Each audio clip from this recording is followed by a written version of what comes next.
Hello. So it's been a while since we posted, but we want to say welcome to our video blog. In today's topic, we're going to talk about military life. So Mike's going to start off. All right. Welcome back. So I recently got back from a couple of weeks in Guam. Got to experience Typhoon Mawar up close and personal. That wasn't the plan, but life has a way of making things interesting. So I got to experience out there with a couple of my teammates, and really made me reflect on my career. At one point, following the storm, it's probably 48 hours after the storm. The Navy commissary was opening up, and we were going out there to volunteer to help out because our primary mission at that point was somewhat on hold. Well, actually, very much on hold, and we were in humanitarian phase, right? Disaster recovery. So my team's out there with the base CMC, and we're getting some direction on where they need help. And a young wife pulls up in our general vicinity, and she was talking about how she had been in the gas line for hours at that point.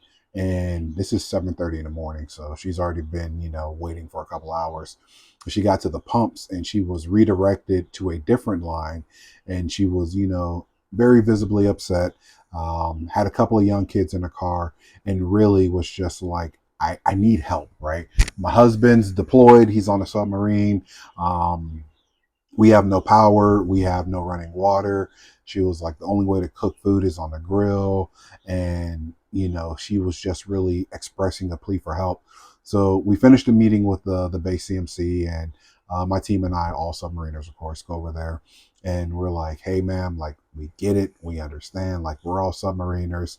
And, we have had our families in similar situations, which, if I could rewind, pause the story there on Mawar, in 2013, 12, 13, I was a young officer, young LDO on the submarine tender Frank Cable, and pregnant, or already had Michaela. Oh, no, that was in 2012. Yeah, I was pregnant with Okay, Michaela. so wife was pregnant with Michaela, and there was a typhoon headed for Guam, and I remember coming home with the news of, hey, love, there's a storm headed for the island.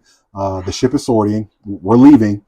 And her first question is, well, where do we go? And I was like, you stay here. All right. And she was like, wait a minute. So you're telling me all the men are leaving, and you're going to leave the women behind so we can go through this by ourselves? And I was like, Navy life. Right. So, yeah. So what's crazy is, um, when we first moved to Guam, it was just me and him and the dog that we had at the time. And then I think it was maybe 2 or 3 weeks after we got there, I found out I was pregnant. And then with our first child, and then about a couple weeks after that, Mike was like, "Oh, I have to go get on the boat, and it's in Oregon. And oh, by the way, I'm gonna be gone for about 4 or 5 months, and then come back." And I'm like, "I don't know anybody here. I'm in the middle of the Pacific Ocean. Like my family's on the other side of the world, Yep. and I just found out I'm pregnant, and I again don't know anybody here. But you're finna go on a boat and leave me here for like 5 months by Well, myself." no, I deployed first with MRS Land, came back from that deployment, and Well, then they that don't sent make it me. no better. Yeah, I was gone. Yeah, end of the line, I was Either gone. way, he was not home. Yeah, I left with the other tender for a tender deployment, and then came home. They sent me back to the ship that I was ordered to, which was in the shipyard. Mm-hmm. So I would say out of the first 7 months of the pregnancy with Michaela, I was there for about 6 of it. 6 months. I'm sorry, I was gone for about 6 of it. Yeah, that's about right. Yeah.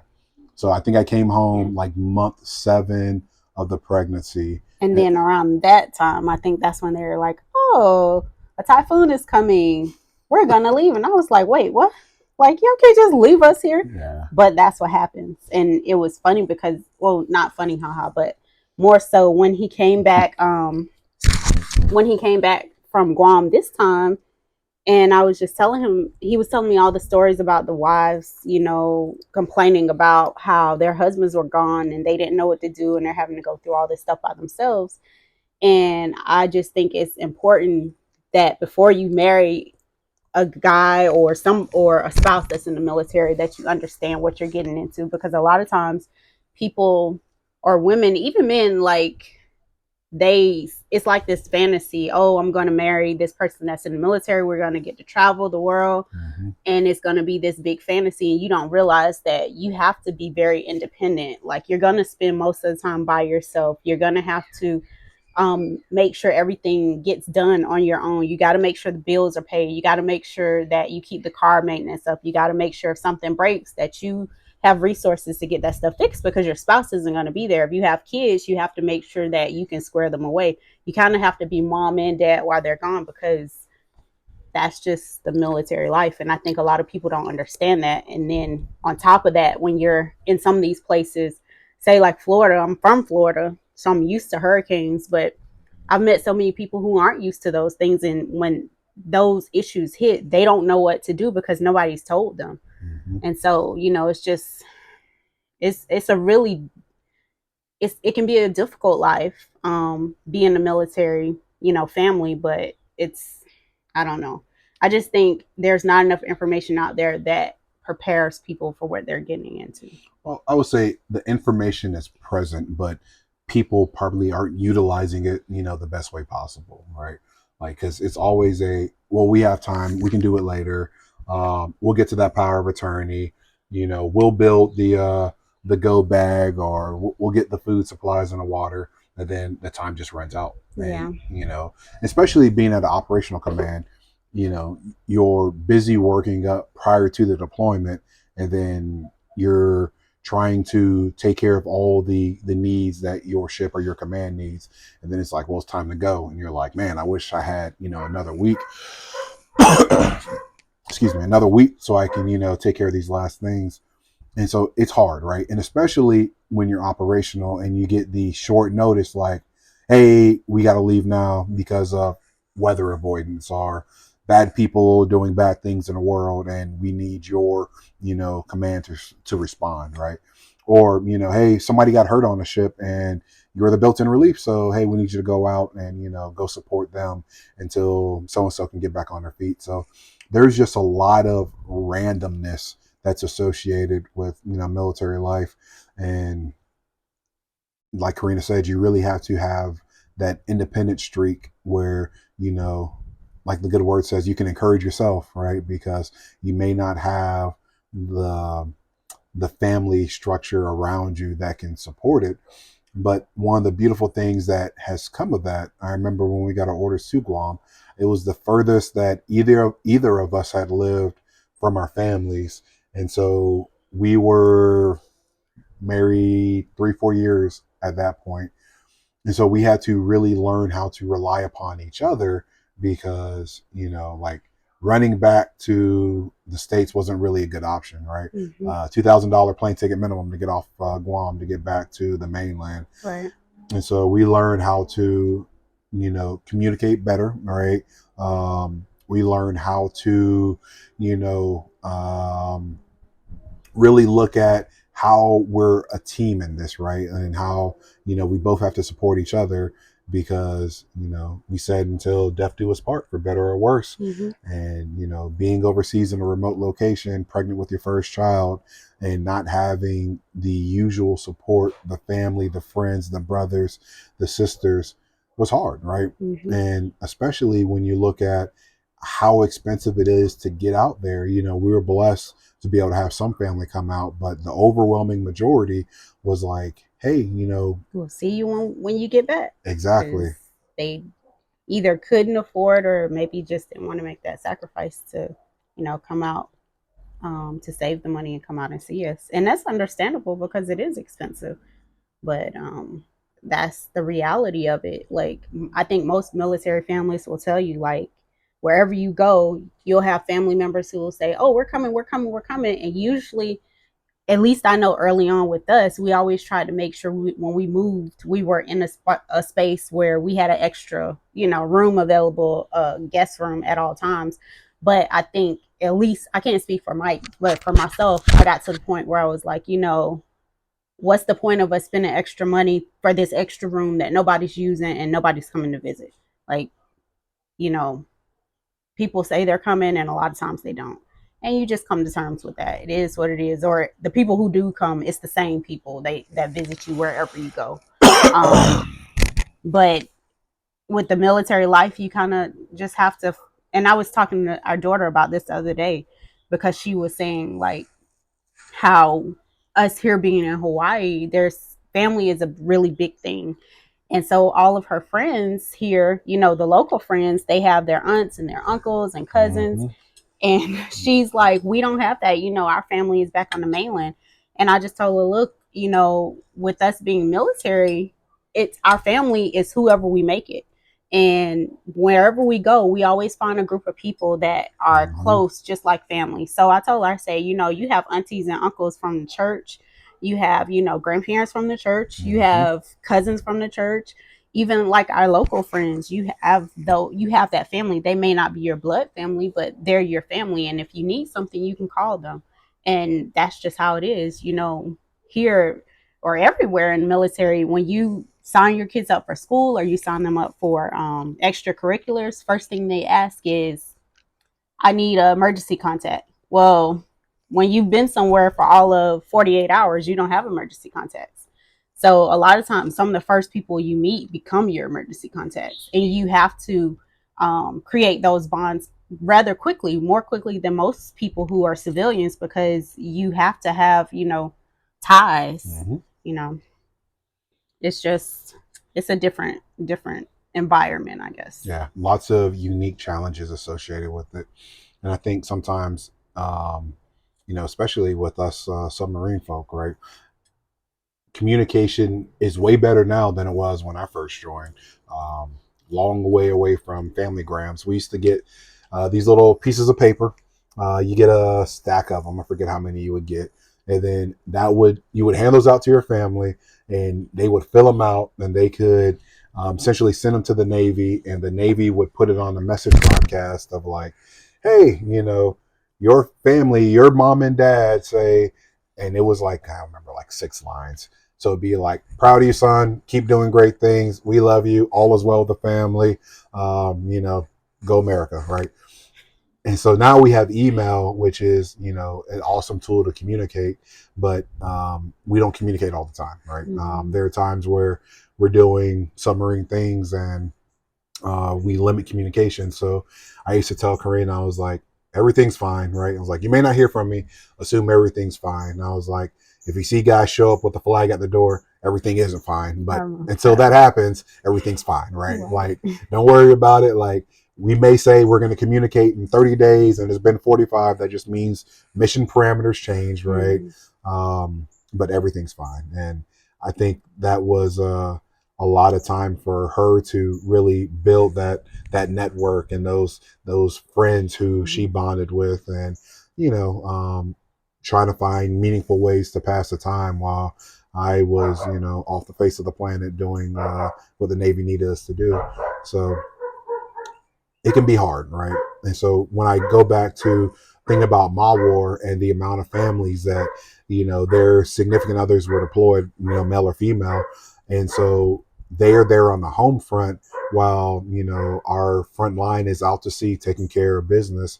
And so it really made me empathize with that one mom in particular. And she was, like I said, visibly frustrated, and she ended up saying like, hey, I'm okay, I just need to vent. But she was like, it's hard, right? Like, I had to learn how to cook on a grill.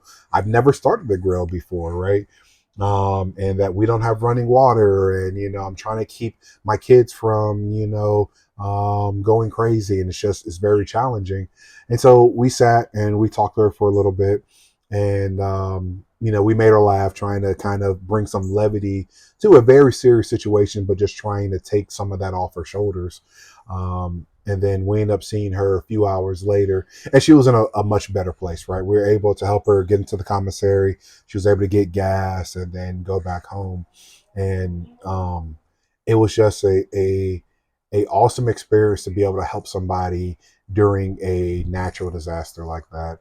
and being able to go out at a different date and time, go in the community and help people who are obviously in need, as they didn't have power or water for days, and seeing how homes were destroyed and how roads were blocked.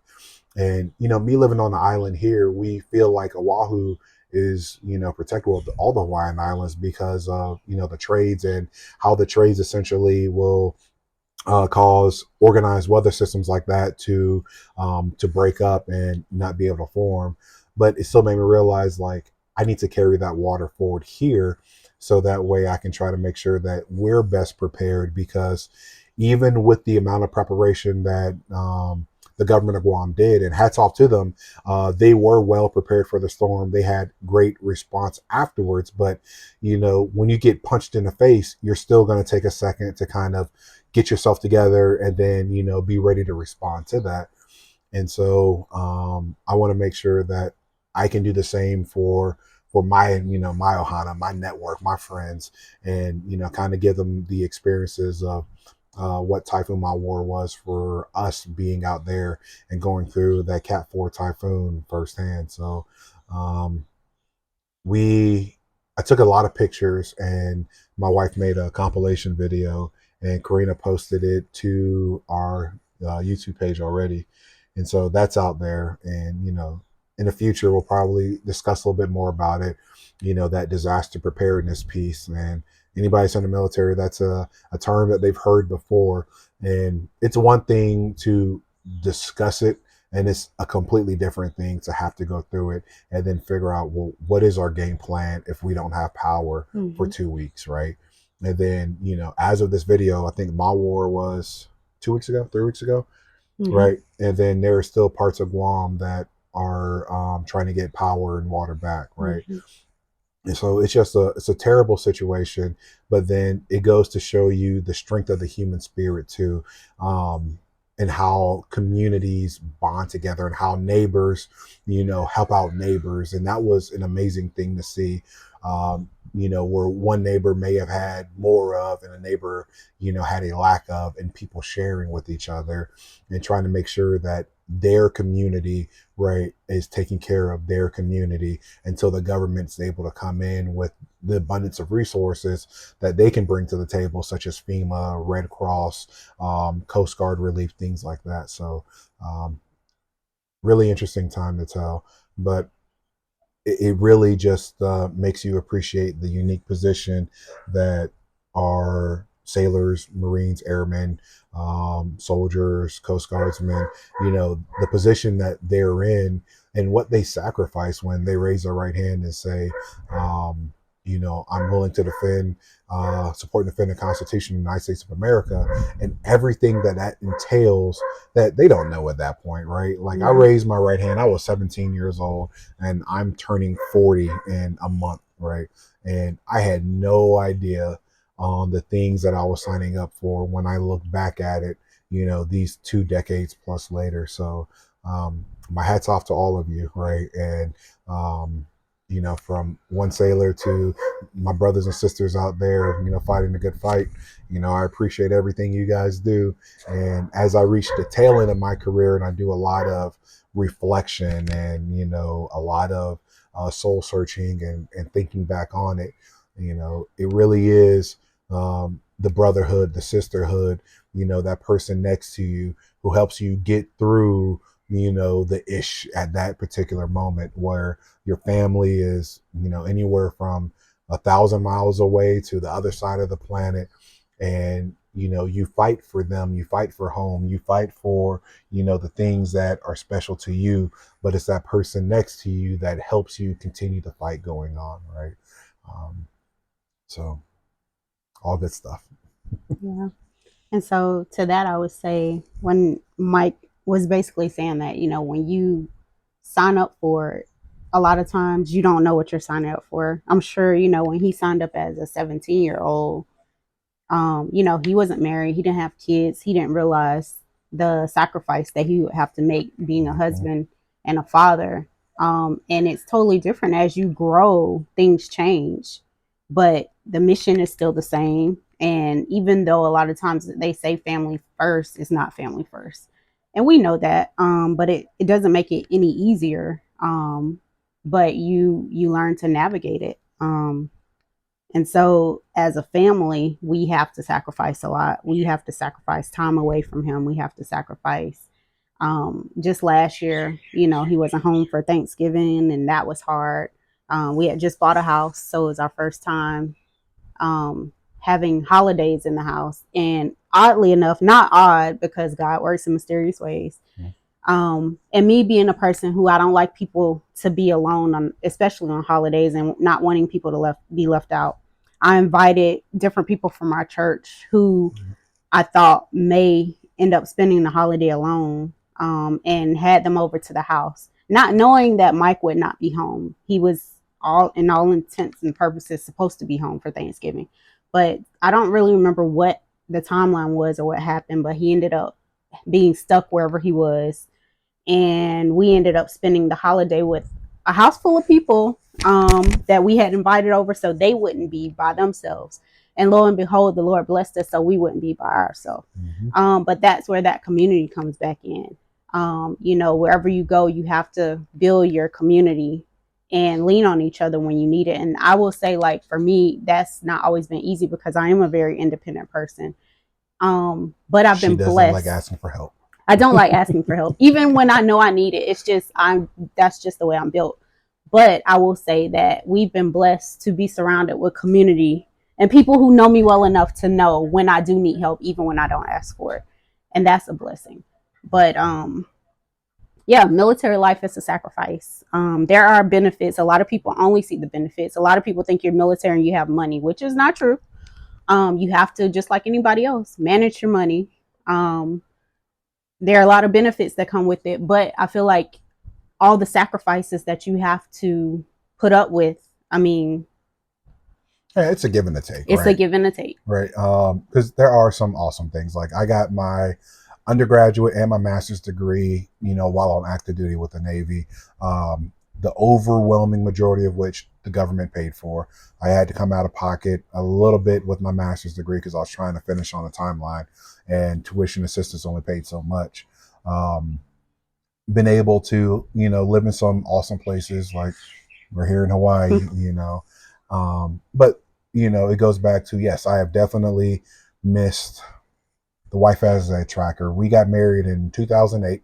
It's 2023. So 15 years of marriage, and how many anniversaries? I think we've only spent 5, maybe, and that might be generous, 5 anniversaries together. Yeah.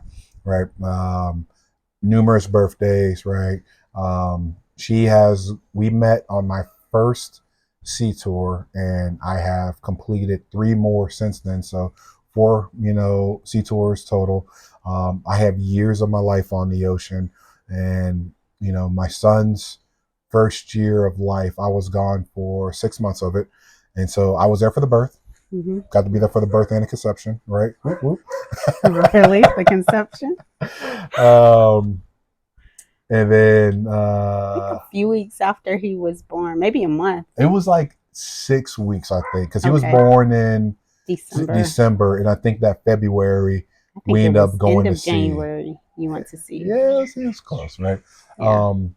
And then we came back from sea, but we were doing a home port change, and but that was later.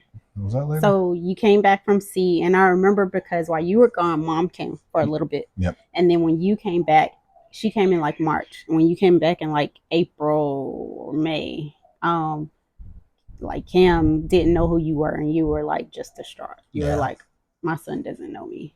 Yep. And that was hard because Cam was a very, like, Kayla, our daughter, was a very easy child.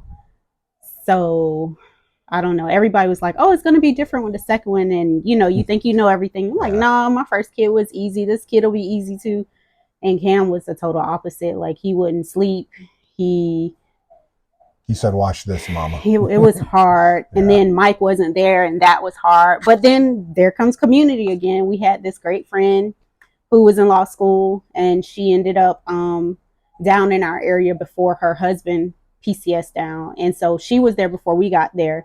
And mind you, this was a time where I ended up having to move into the house by myself because when we Yes. moved back from Guam, I was 6 months pregnant. Like that's a whole nother story because we definitely did not plan that. Yep. But moved back from Guam, 6 months pregnant. We have a 2 year old, and we go and find a house in Georgia, and then like we're set to move in a month after that. So I'm staying with my mom while we're waiting to get into this new house. But then Mike is going up to Connecticut for school.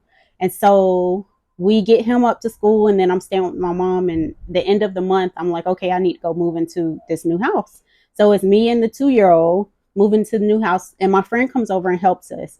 We get into the new house, and it is so dirty. Mm. So now I'm having to fight with management to try to get the house clean. And then I have a 2 year old who's tired and irritable because we've been on the road for 2.5 hours to get to our new house. And it was a whole thing. Like even trying to could go wrong went wrong. Yeah. And that's every time he leaves. Like I think anybody will tell you Newton's law. Like is that new? Murphy's law. Yeah. Everything that can go wrong will go wrong. So it's like, I don't know. Newton's law, for every action there's an equal opposite reaction. Yeah, so that was a whole thing. But again, the community came in where our friend was able to come in and help while he wasn't there, to help me get settled and help me overcome those barriers that were put in place. And yeah, I don't remember where I'm going with this. Yeah. So I missed 6 months of my son's first year of life, and it was hard, right? Like I couldn't pick him up, couldn't put him in bed, couldn't change his diaper, couldn't do this. And it created a lot of extra stress on Karina because even though I'm present, this baby wants nothing to do with me. He's like, man, like, talk to the hand. Oh, and then with that also, I was experiencing postpartum depression. And of course, I don't know it. And he wasn't there. So at the time, he didn't know it. But my friend, again, who was in law school, she had experienced it with her first son, who was also like Cam, wouldn't sleep, colicky baby. And she went to Mike and was like, hey, she's not herself. I think she may be going through this. You need to like make sure you do this or get her some help. And then I finally was able to come out of it. But, that's why it's important to surround yourself with people, even if you don't have family around, surround yourself with those people who can help you and give you that help when you don't know to ask for it or you can't ask for it. Yeah. But yeah, that time and when he came back was really difficult on both of us because it was hard on him because you have this new child who you can't bond with because he's not used to you. He doesn't know you. Mm-hmm. And then for us, I needed the help, but he couldn't really help because again, Cam wouldn't allow him because he didn't know him. Yeah. So that's where it's a balance, right? For every awesome benefit, that the military offers. And there are a lot of good things that I have received or have learned during my naval service. There's also, something that I am now giving to the government, right? So it's the give and take, the back and forth. And in the end, 22 years later, when I look back on it, would I do it again? Absolutely, right? No doubt about it. But you just have to understand that it comes with those sacrifices that will be required of you, right? And those who are able to adapt, overcome, adjust, right? And it's not just me, right? Like if Karina wasn't the awesome wife, teacher, counselor, nurse, right, that she is, I would not be at the point that I am now, right? It is completely and totally a team effort because she was at home holding down the fort. Great story for another video. Even before we were engaged, when we were just dating, she saved us from getting evicted, me and my roommates evicted because a check had bounced because the bank canceled the wrong check. Long story. But, she paid for the money out of pocket. And this is just like Karina Johnson, my girlfriend, right? And she was that kind of person, And so she has carried that forward through our marriage, through, parenting these two kids. And because of her ability to hold down the home front, her ability to, knowing that she's struggling with something, but not putting it on me while I'm deployed or while I'm working on Operation Mission, wherever I may be, enabled me to focus on the things I needed to do to be able to commit myself to whatever that tasking was and be very successful in that, which has allowed me to have a very successful career.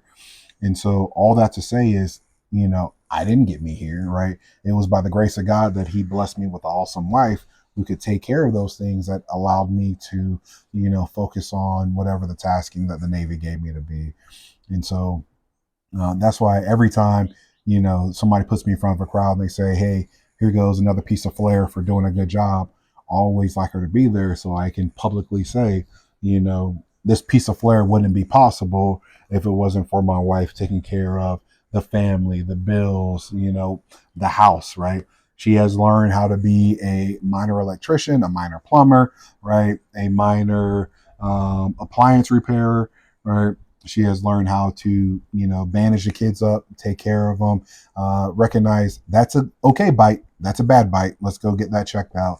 And, all of that allowed me to put the bandwidth I needed to accomplishing whatever the boss put in front of us, right? So, yet again, it's one of those sacrifices. So would have been great to spend every anniversary, every birthday together, to vacation whenever we wanted to. Absolutely, right?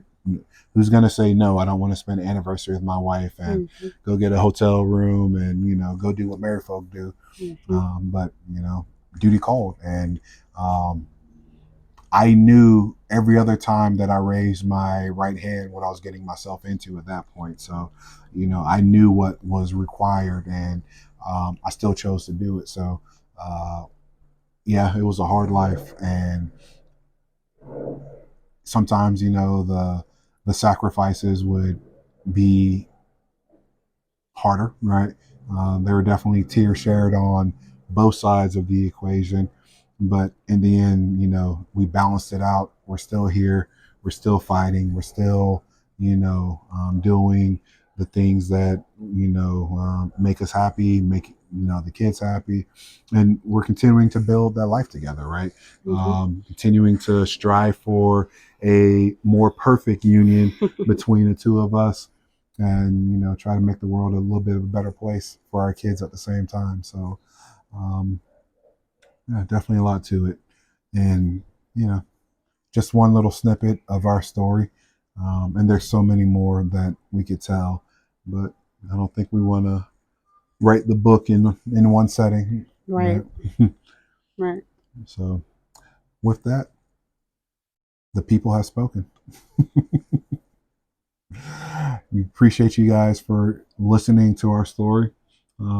We hope to get another video up sooner rather than later, so you can continue to hear a little bit about Karina and Mike, and hear how the good Lord has blessed us, hear how we've been able to stay married for 15 years, which included at one point we PCS 5 times in like a 8-year period. Yep, that was pretty hard. How we have 2 children, and through it all, we have beat all the odds, right? I have had a overwhelmingly successful career. We're married, we got 2.3 kids. You can see the dog right here. We have 4 chickens. Yep, we got 4 chickens now. We own a house in beautiful Oahu, and it's an amazing thing. So all by the grace of God. Amen. All right, so we're signing off. God bless, take care, and till next time. aloha.